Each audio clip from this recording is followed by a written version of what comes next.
Jeffrey Dahmer. The monster's mask terror doesn't always arrive screaming. Sometimes it incubates in silence, beneath the facade of the ordinary. Milwaukee, Ohio, the American suburbs.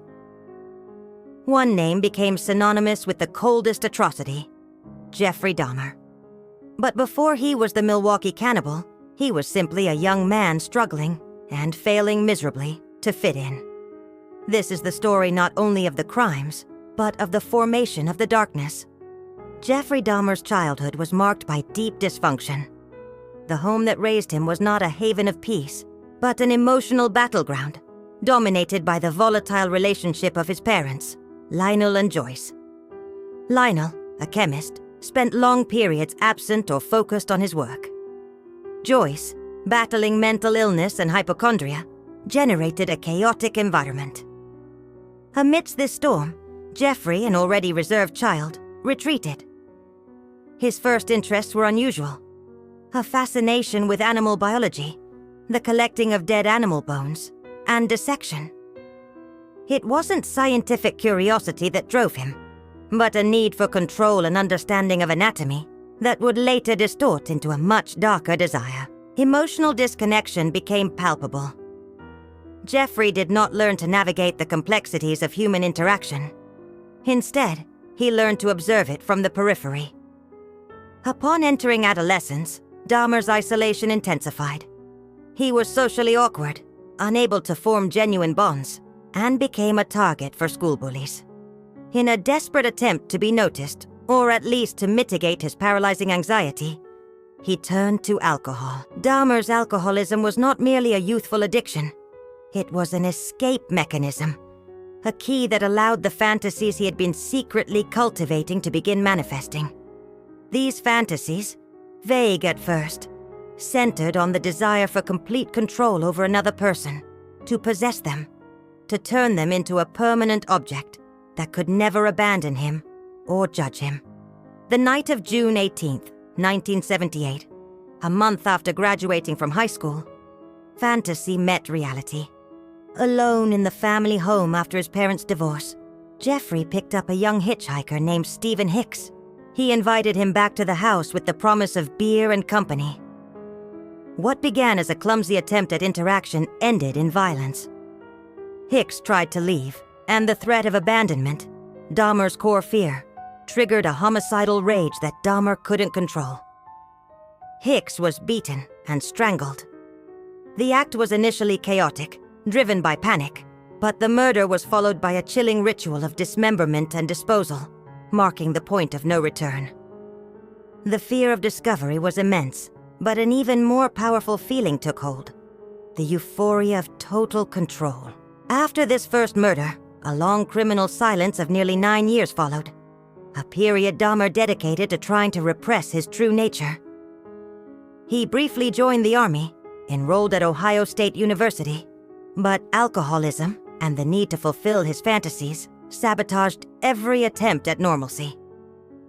He moved to Milwaukee and finally allowed himself total surrender. The mask of normalcy cracked. By the late 1980s, Dahmer was no longer seeking just sex or company. He was seeking victims who could satisfy his twisted desire for dominance. The stage was set for the decade of terror that was about to begin. His loneliness would transform into a grave for many. By the late 80s and early 90s, Jeffrey Dahmer's criminal activity intensified. He moved into a small apartment on 25th Street in Milwaukee, the place that would become his macabre trophy room. The pattern had solidified. He selected his victims, men, predominantly minorities and often young, from gay bars, bus stops, or shopping malls. He lured them with promises of money to pose or drink, drawing them into his claustrophobic apartment. There, the objective was not just murder, but the maintenance of absolute post-mortem control.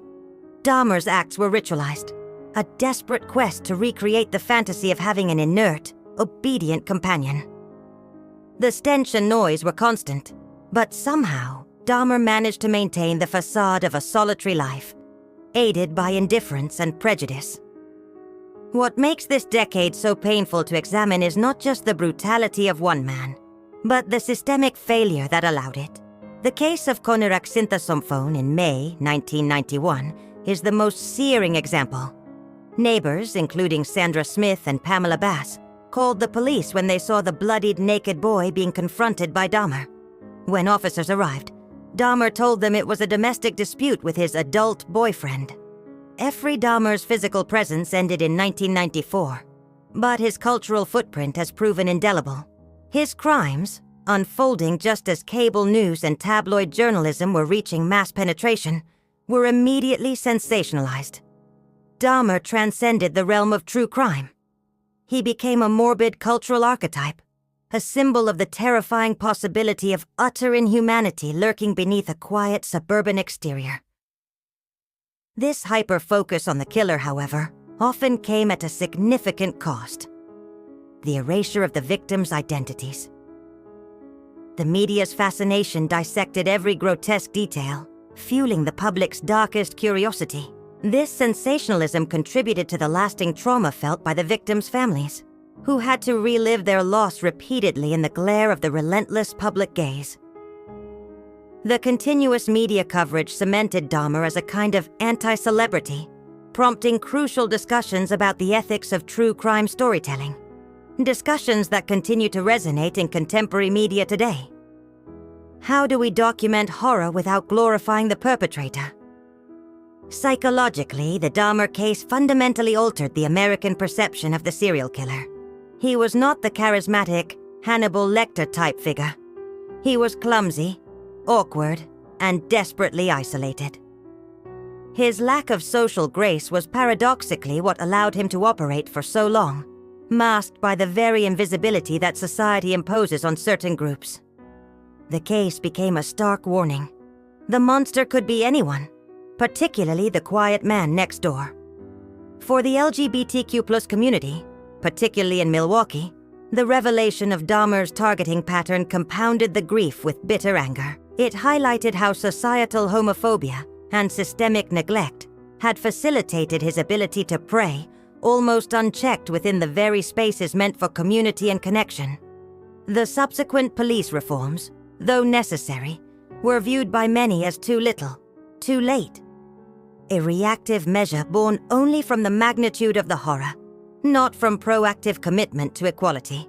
The neighbors' pleas, identifying the youth as a possible victim and expressing their fears, were dismissed. The police believed the version of the white, well-dressed, seemingly sober man, and forced Konerak back into the apartment. Konerak Sinthasomphone was murdered that same night. This terrible mistake underscores a darker truth. Police inaction was fueled by racism and homophobia. Dahmer's victims were largely members of marginalized minorities that society, and particularly the institutions of justice, had already ignored or devalued.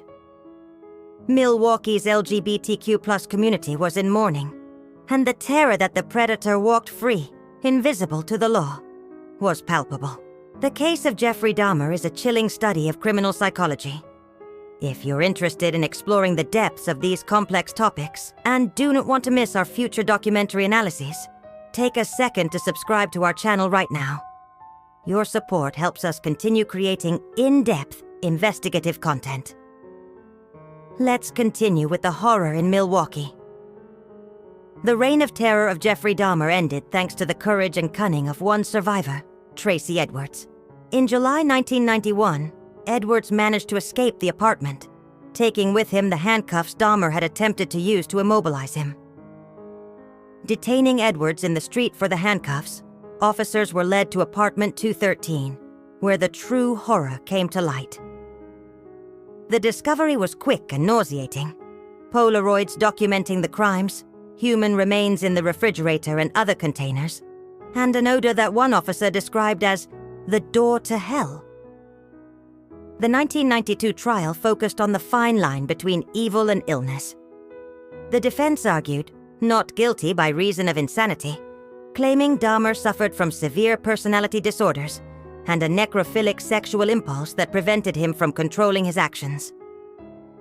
The prosecution argued that, while undeniably sick, Dahmer was legally sane because he was capable of controlling his impulses enough to systematically plan, deceive, and conceal his crimes.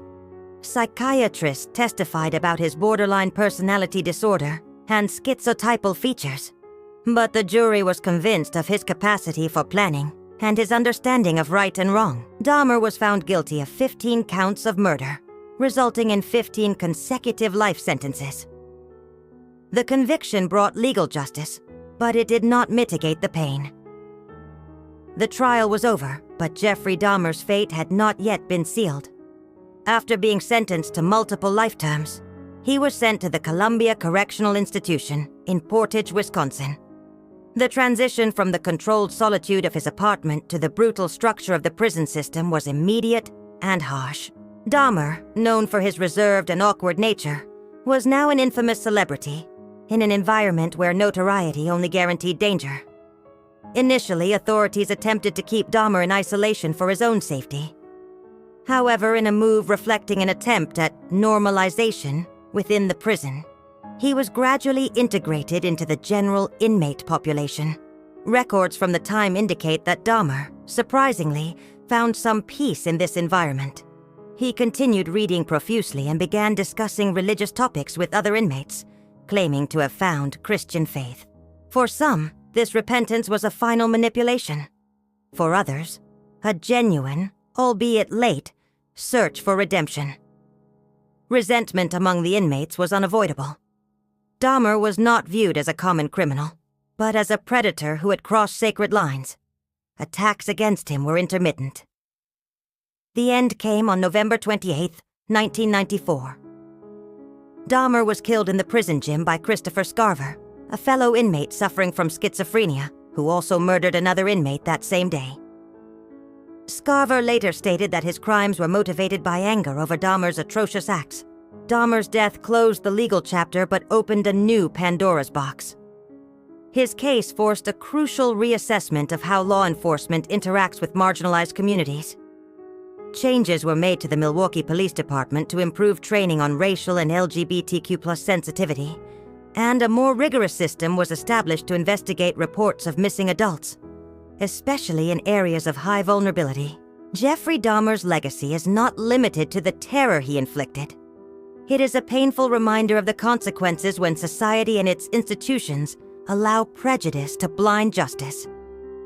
The victims, not the killer, must be the center of the conversation, ensuring that their lives are not defined solely by how they ended, but by the humanity that was denied to them.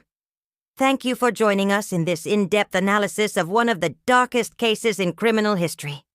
If you found the content valuable and educational, please give this video a like. Subscribe to join our community and receive more documentaries like this, and leave a comment below sharing your opinion on the institutional failure in the Dahmer case.